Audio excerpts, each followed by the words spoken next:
Assalamualaikum warahmatullahi wabarakatuh. Perkenalkan, kami dari kelas 11 listrik ingin menunjukkan hasil karya kita, yaitu prototipe tong sampah otomatis atau kita sebut sebagai TPS. Di sini bersama rekan saya yang bernama Fadli akan menunjukkan cara-cara kerjanya ya.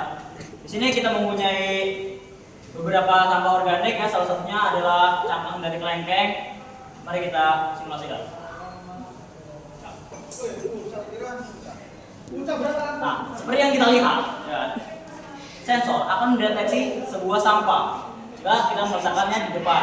Lalu, sensor akan mengirim sinyal kepada servo di belakang.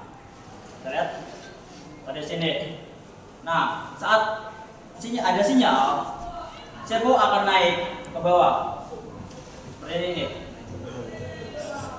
Nah, maka setelah servo turun, maka akan menentuk. Sekian, terima kasih.